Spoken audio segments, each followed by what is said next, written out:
שלום חברים, זה וידאו קצר שמסביר איך להוסיף את כל החברים שלכם, להזמין את כל החברים שלכם בלחיצה אחת לפייסבוק איבנט, לאירוע בפייסבוק. בואו נתחיל. הדבר הראשון זה נכנסים לקרום ווב סטור ומחפשים את תוסף שנקרא Invite All. שימו לב, יש כמה תוספים כאלה, שימו לב שאתם מתייחסים לזה, כי זה בוודאות אני יודע שעובד, לשאר האחרים אני לא יודע. אז Invite All, אני אשים גם קישור פה מתחת לוידאו ביוטיוב, כל מי שרוצה יכול להיכנס דרך הקישור. מגיעים לכאן, לוחצים על הכפתור Add to Chrome, אני משתמש במקינטוש, בווינדוס זה ייראה קצת אחרת, אבל זה אותו עיקרון.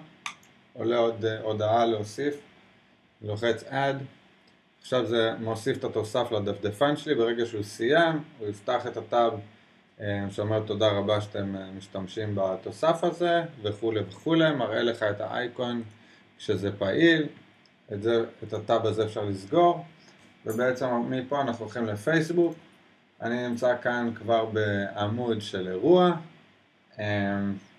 אני לא יכול להזמין חברים, אלא אם כן אני בעצמי עשיתי join לאירוע, אז אני עושה join לאירוע, ואז נפתח לי הכפתור invite friends.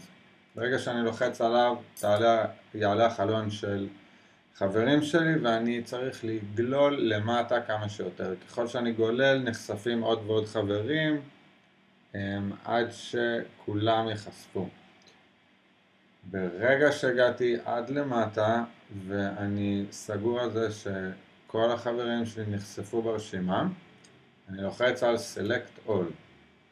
זה ייקח כמה שניות. התוסף בעצם בוחר את כל החברים שברשימה, במקום לעבור אחד אחד ולסמן אותם, זה מה שהוא עושה. ואז אני יכול ללחוץ Save, ברגע שאני לוחץ Save, זה יזמין את כל החברים שנמצאים אצלי ברשימה לאירוע הספציפי הזה. נכון לעכשיו זה הדגמה, אז אני לא מזמין אותם, אבל אתם מוזמנים ללחוץ Save ברגע שאתם רוצים להזמין מישהו לאירועים שלכם. תודה רבה ושיהיה לכם בהצלחה.